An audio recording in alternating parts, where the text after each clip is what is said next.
Now one next topic is expansion of the companies rule. अब company ने trade करना तो स्टार्ट कर दिया इंडिया में आके, लेकिन उन्होंने अपने रूल को कैसे एक्सपैंड किया वो अब हम पढ़ेंगे।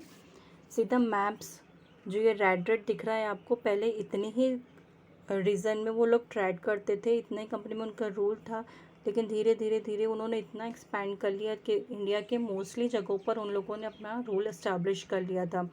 देखिए एक मैप में इतना कम है और दूसरे मैप में कितना ज़्यादा है। ठीक है, सो हम एनालाइज करते कि 60 ईयर्स में उन्होंने अपनी टेरिटरी को कितना एक्सपैंड कर लिया। वो कैसे एक्सपैंड किया उन्होंने, या तो मिलिट्री अटैक से किया, बहुत सारी जगह पर उन्होंने पॉलिटिकल, इकोनॉमिक, डिप्लोमेटिक स्ट्रेटजीज अपनाई गवर्नर जनरल्स ने। जो मेन 3 वेल्दी प्रोविंसेस थे उन्हें उन्होंने अपने कब्ज़े में ले लिया और वहाँ पर अपना कॉन्क्वेस्ट इस्टेब्लिश कर लिया। सो यूरोपियन ट्रेडिंग कंपनी इतनी पावरफुल हो गई थी कि जो और अदर कंपनीज थी वो उन्हें चैलेंज ही नहीं कर पाती थी।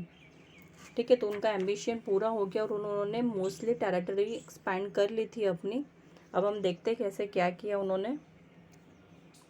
First, appointing residents. The company wanted to keep a check on activities of Indian rulers so as to promote their own political and commercial acts in Indian states. अब company क्या चाहती थी कि वो इंडियन रूलर्स की जो activities है उस पर अपनी नज़र रखे कि वो लोग क्या कर रहे हैं। वो उनकी पॉलिटिकल कमर्शियल एक्ट्स जो थी उन्हें प्रमोट करना चाहते थे। तो उन्होंने अपना एक रेसिडेंट अपॉइंट किया। रेसिडेंट कौन होता था? सीनियर ऑफिसर होता था इंग्लिश गवर्नमेंट का, है ना।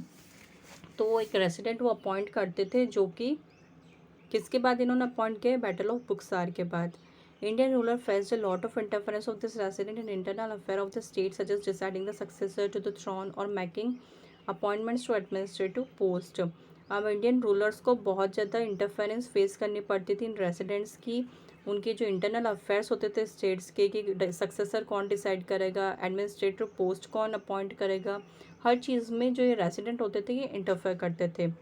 डिस्कसिंग द ओके, फिर उन्होंने एक सब्सिडरी अलायंस ले करके वो लॉ लेके आए थे। अब इसमें क्या है? Another strategy of company to annex Indian states for forcing the state to accept the subsidiary alliance. As per the alliance rulers were not allowed to have their own military. Subsidiary alliance means क्या था कि उन्होंने जो rulers थे, local rulers जो थे बंगाल के, उन्हें मिलिट्री अलाउ नहीं की कि वो अपनी खुद की मिलिट्री नहीं रख सकते। अगर उन्हें किसी भी टाइप के प्रोटेक्शन चाहिए तो उन्हें ब्रिटिशर्स से, मीन्स जो ईस्ट इंडिया कंपनी थी, इनसे हेल्प लेनी पड़ेगी और इन्हीं की जो मिलिट्री आर्मी थी वही उन्हें प्रोटेक्शन देगी। वो अपनी खुद की आर्मी नहीं रख सकते थे। कौन? जो नवाब्स थे, लोकल रूलर्स थे। Okay, so the rulers had to pay a subsidy for the maintenance of British troops. That territories को, उनके टेरिटरीज को कौन प्रोटेक्ट करेगा? ब्रिटिश फोर्स प्रोटेक्ट करेगी। तो उन्हें सब्सिडी देनी पड़ती थी किसके मेंटेनेंस के लिए? ब्रिटिश आर्मी के मेंटेनेंस के लिए वो सब्सिडी लेते थे फिर लोकल नवाब से। The term of subsidiary alliance were very harsh, so much so that state signing the alliance virtually lost their independence. So जो नवाब थे, लोकल रूलर्स थे, उनकी इंडिपेंडेंस तो पूरी तरह से ख़त्म हो चुकी थी। सब कुछ किसके हैंड में था? ईस्ट इंडिया कंपनी के हैंड में। Richard Wellesley was the governor general between 1798 and 1805, signed his subsidiary treaties with Nizam of Hyderabad, Nawab of Awadh, Tanjore, Surat and Karnataka. इतनी सारी जगहों पर उन्होंने अपनी टेरिटरी स्टैब्लिश कर ली थी और सब जगह पर इन्होंने सब्सिडरी अलायंस फॉलो करने के लिए कहा था। As per alliance, if Indian rulers fail to make the payment और subsidy, then company took over a part of the territories penalty.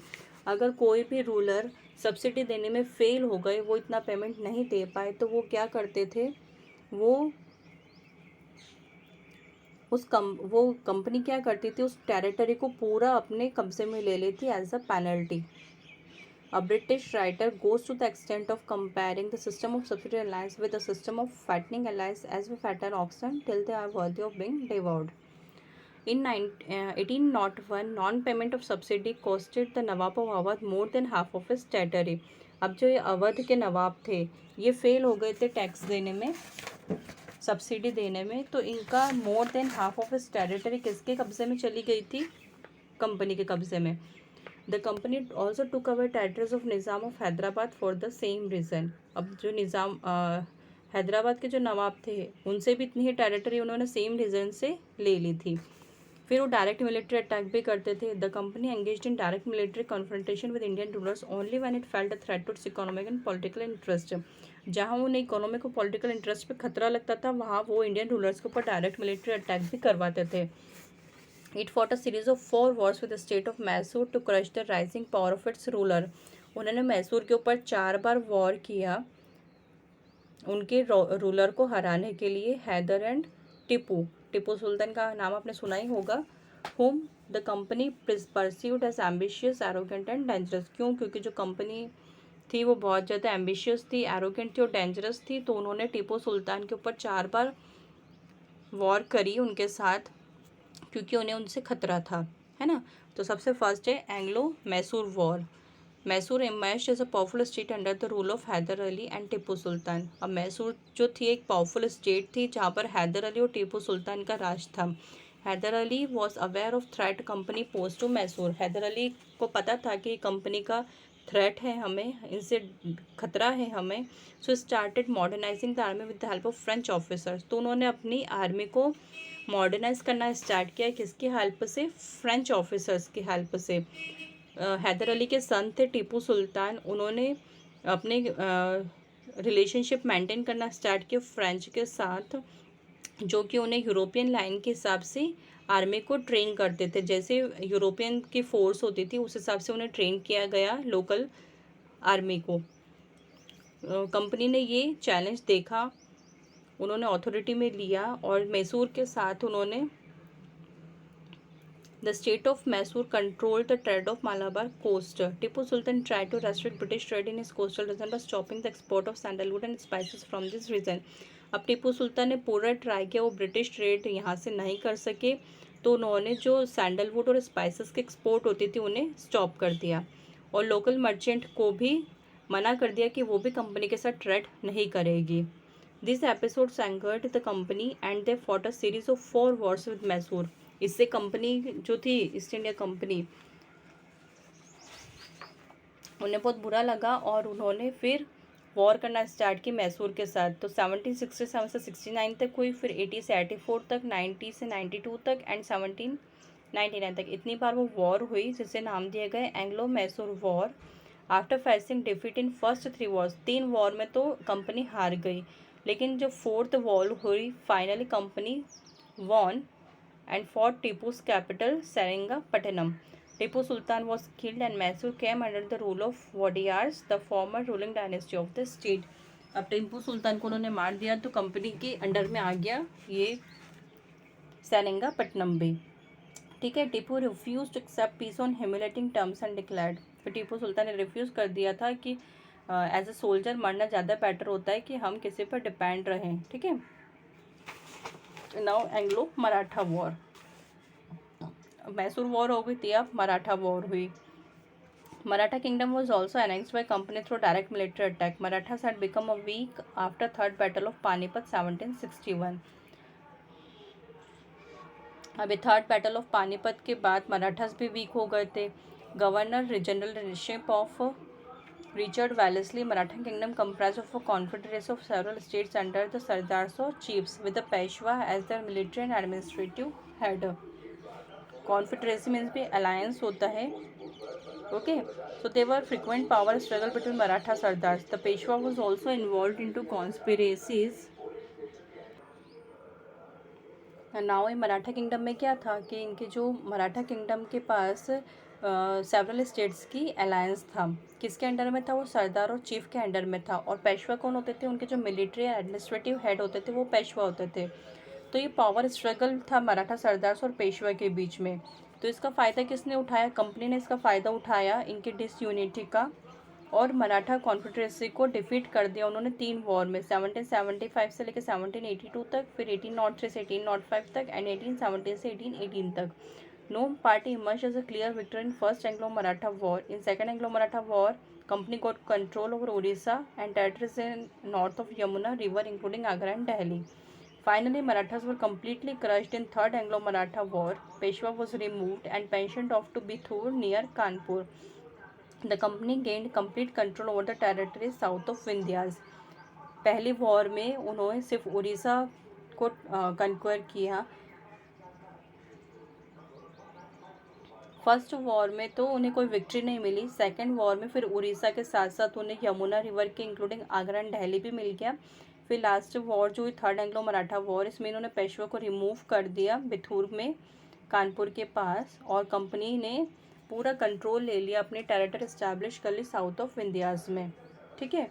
Now policy of पैरामाउंट्स, ये क्या था कि जो फ्रांसिस राउडन हैसिंग थे, जो कि गवर्नर जनरल थे इंडिया की 1830 से 1823 तक, इन्होंने एक पॉलिसी इंट्रोड्यूस की जिसका नाम दिया पॉलिसी ऑफ पैरामाउंट्सी। इस पॉलिसी के थ्रू उन्होंने क्लेम किया कि इंडिया पे सुप्रीम अथॉरिटी किसकी होगी, कंपनी की होगी, and therefore it was powerful then Indian state. So वो इंडियन स्टेट से ज़्यादा पावरफुल हो गए। इट को डायरेक्टली एनेक्स और threatened to annex any Indian states in order to protect its interests. It became the basis of many policies that were laid down by British in coming years.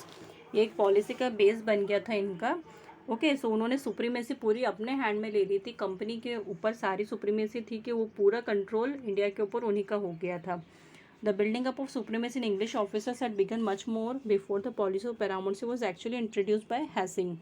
An illustration of this can be traced in this word by the policy of paramountcy was bitterly oppose by many Indian. अभी जो policy वो लेके आए थे, इन्हें बहुत सारे Indians ने अपोज किया, प्रोटेस्ट किया।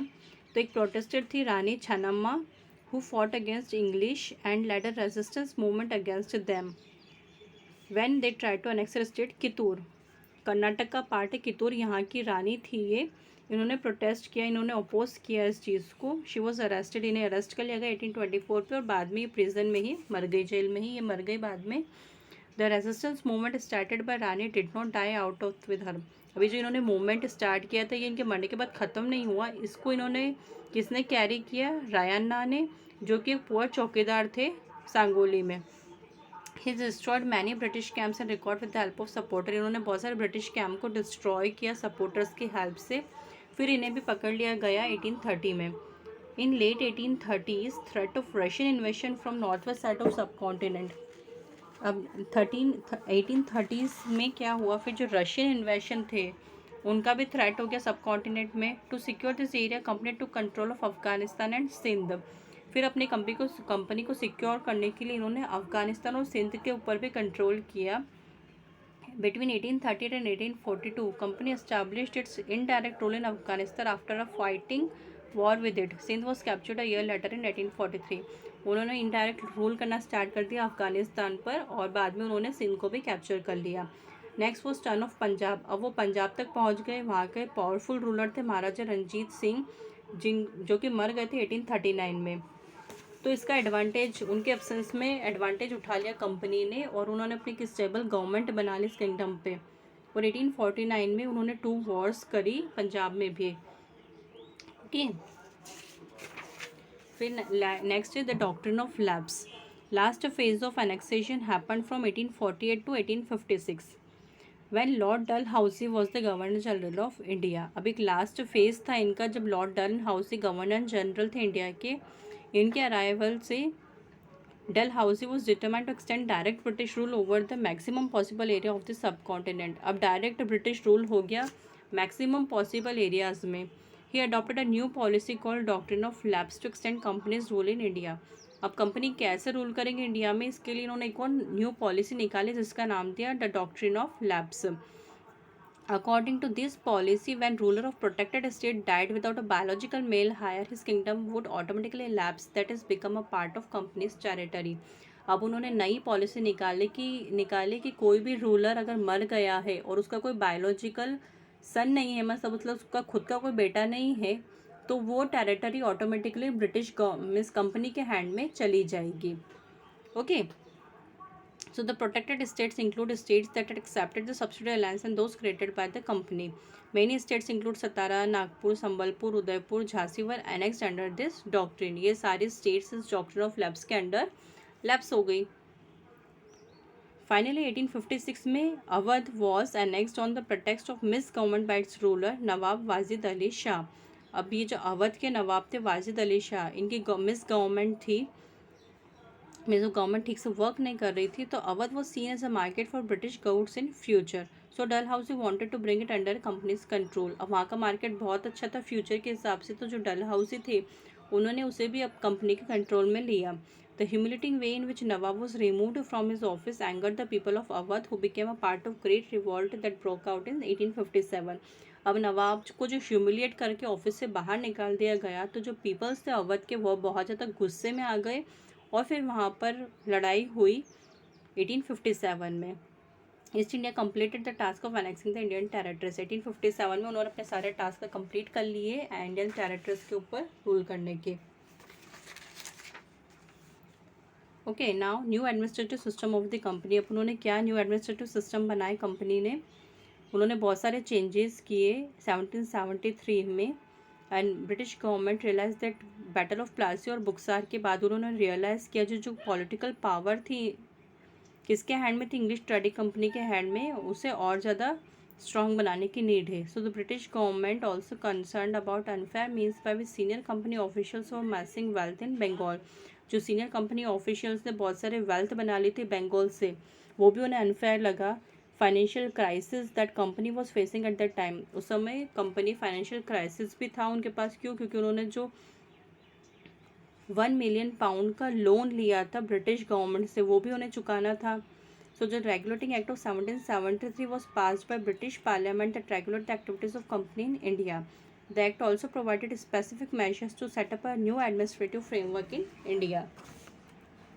The company had get control over Bengal, Bombay and Madras. अब 1773 में कंपनी ने कहाँ पर अपना रूल इस्टेब्लिश कर लिया? बंगाल, बॉम्बे एंड मद्रास में। ये 3 एडमिनिस्ट्रेटिव यूनिट्स थी कंपनीज टेरेटरीज इन इंडिया, पर ऑल्सो नोन एज प्रेसिडेंसीज।